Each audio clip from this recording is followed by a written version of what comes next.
Welcome back, crew. It's December, and it means we are diving into the thrilling Dragonbane RPG as our December game of the month. And today, we're at my favorite part of learning any new system.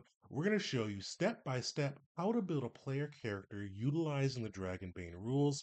So, if you're a game master, you'll feel comfortable leading your players through the process, or if you're a player, you'll feel comfortable rocking up to the table with your very own character. I've always said I feel like learning how to build a PC is the best way to learn a new system because it shows you what the system values and shows you some of the core mechanics and what's important to the game. And today we're going to figure out what's important to Dragonbane. Before we do that, do want to give a quick shout out. We are going to be holding our live actual play for the Dragonbane RPG this Thursday, December 28th at 7 p.m. Eastern Time. We're going to be going through, putting the system through its paces, showing off some of its core mechanics, pretty much everything that makes Dragonbane tick, and hopefully having some fun stories and combat along the way. And as always, we're going to be giving away a free PDF copy of the core rulebook to one lucky viewer so you can take this system home and have some amazing ventures with your table. So make sure you come through, get to see the system played out, and hopefully you'll be lucky and be able to bring this home to you and your crew.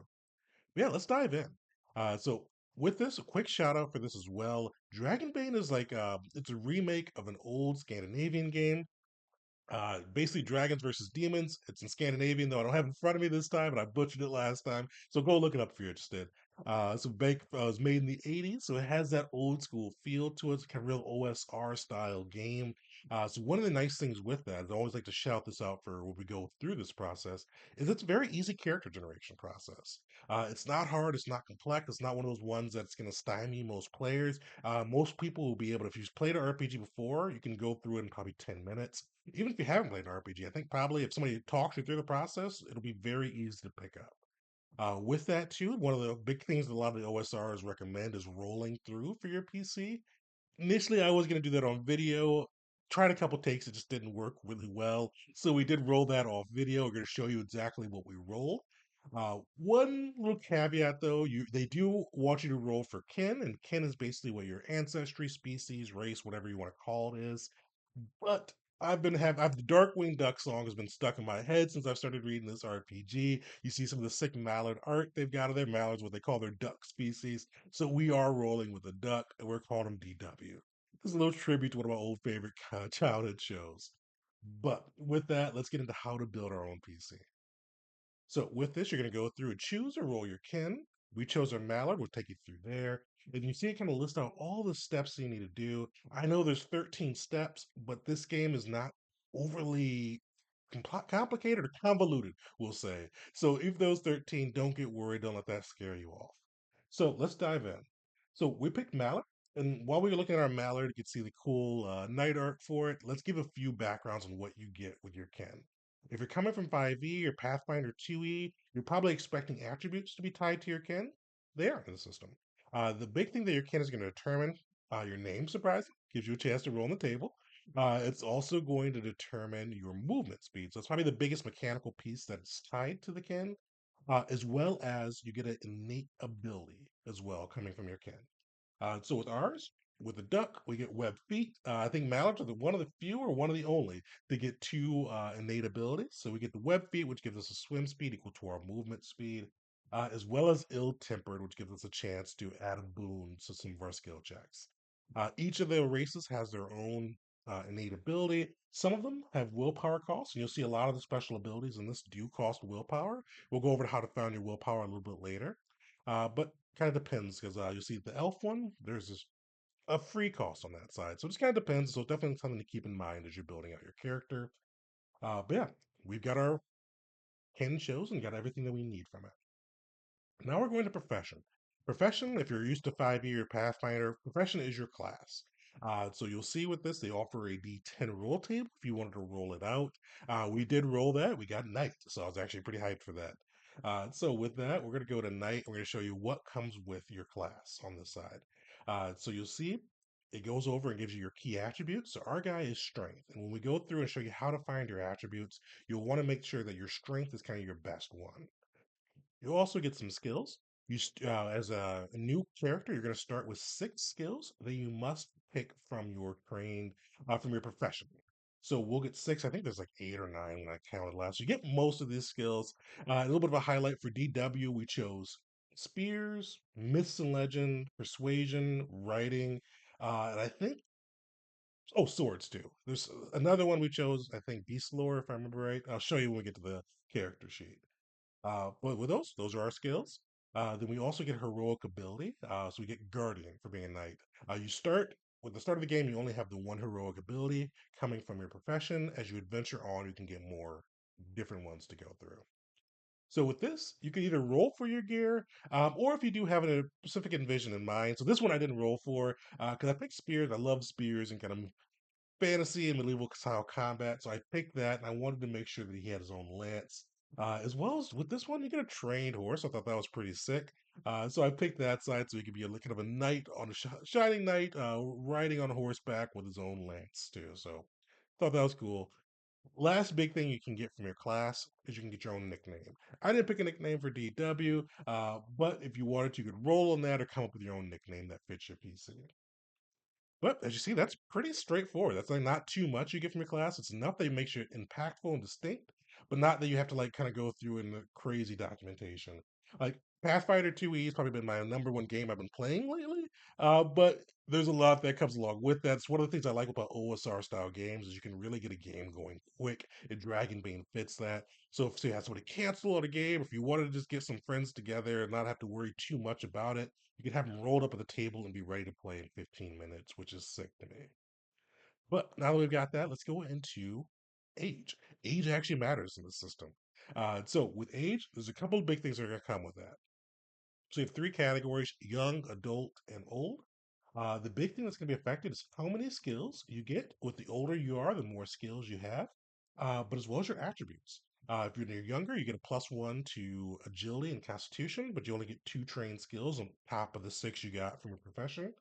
As an adult, just flat on the attributes, but you do get four trained skills. And as you're old, you get six trained skills. So you start with 12 skills, which is pretty cool. But you do take a minus two to strength, agility, and constitution, all those physical skills, and you get a plus one to intelligence and willpower. So pretty cool. Kind of a trade off on that side. For DW, we rolled and we got young. So he gets two plus skills and a plus one to agility and constitution. Now, this is what I kind of wish they reordered it a little bit because I feel like some people may forget to add this afterwards. But attributes, you're going to get to go through and roll for your attributes. Big thing, make sure to add your age bonus to it. I forgot to do that the first time I made a PC, but just make sure you do that. If you've played 5e Pathfinder, the attributes should be pretty familiar. There's a couple differences though. Strength, constitution, intelligence, charisma, all very familiar. There are two name changes though, but they're pretty much the same. Instead of dexterity, you've got agility. Instead of wisdom, you've got willpower, but they basically can govern the same functions. But this is OSR style game, so you roll to find your stats.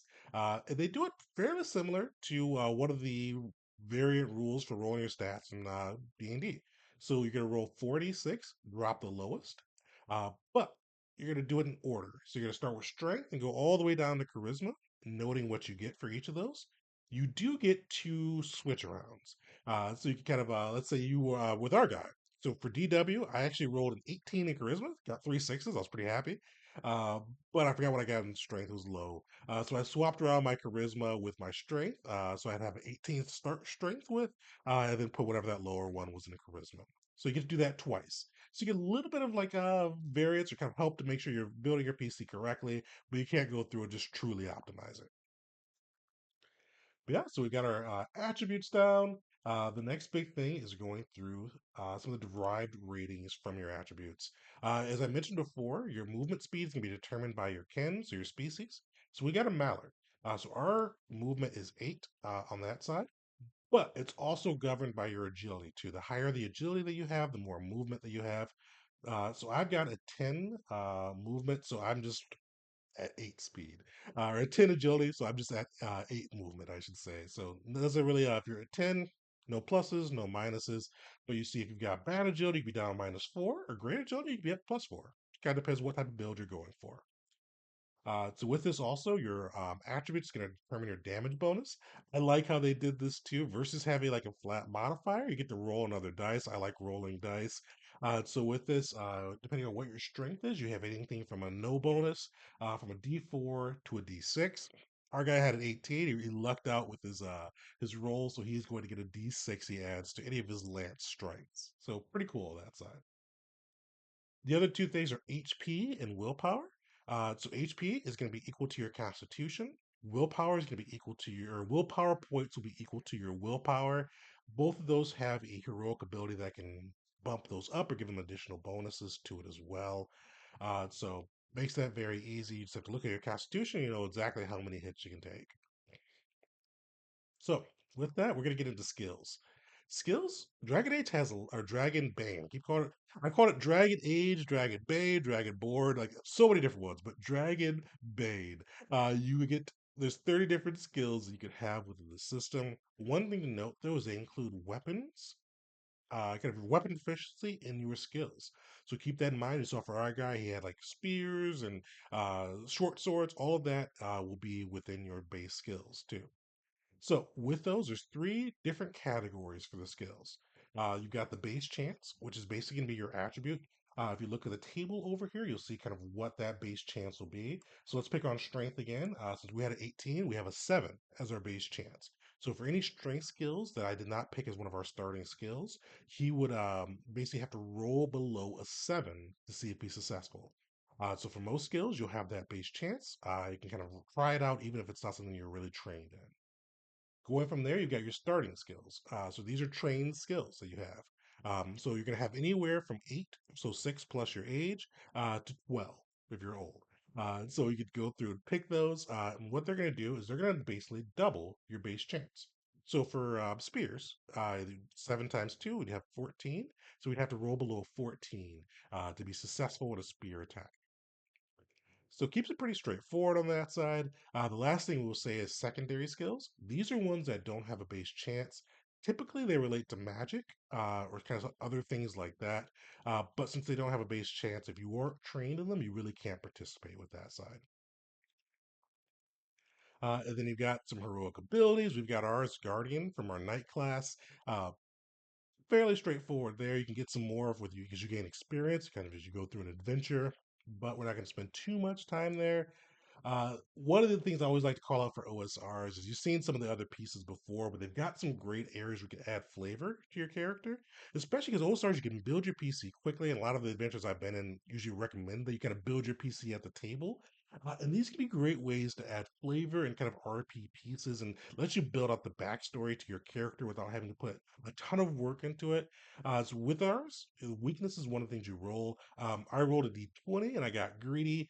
He always wants the biggest share of the treasure. It's one of those things you can kind of utilize that to build out your backstory. Like, who is this person? Why are they this way? And they give you some tips for role playing without having to spend an hour writing up a backstory. So gear. You get your gear from your starting class or your proficiency, professional, whatever it is, profession. There we go. For your PC, stumbled a bit. With that, you see our guy. He got lances, a riding horse, all that cool stuff. You also get some starting coin as well. We didn't roll that out, but you also can get a memento as well. Something that kind of helps aid in the flavor of your PC. We rolled 11, so he had a fang taken as a trophy from a beast. And then this one, so this is one of the last big mechanic pieces in building out your PC is how the encumbrance works. So with your PC, you're going to have your strength divided by 2, rounded up. And that's going to be the amount of items you can carry. There's not going to be an individual weight assigned to the items. It's just going to be how many items you can carry. So with our guy, he had an 18. So divided by 2, that's 9. No rounding necessary. We can carry 9 items on our character. With that too, you have weapons at hand. So you can have up to 3 weapons at hand. So for our guy, he's got a lance, he's got a short sword, he's got a shield. Those would be his 3 weapons at hand. They can be in his belt, on his back. However, he can quickly draw them and aid in the fight. So one thing to note, and I mentioned this, but shields count as a weapon at hand. So if you do have a shield that you're wearing or utilizing, that counts. Other nice thing is helmets and armor. They don't count towards your carried items. So if as long as you're wearing them and are actively utilizing them, they will not count. So you don't have to worry about that side of it. Other big things on this side too. So really heavy items will count as two, three, or four. So just something to keep a note for. So if there's no weight, they wanted to denote that by just having them count as more items. Same thing with tiny items; they may not affect your item count. Uh, Last big thing we'll touch on is over encumbered. So like that's great for our guy. He's got a strength of nine, or an item score of 9, so he can start to carry up to 10 things. He would be over encumbered. And basically, what this means is if he's in combat at the start of his turn, he has to roll a strength check.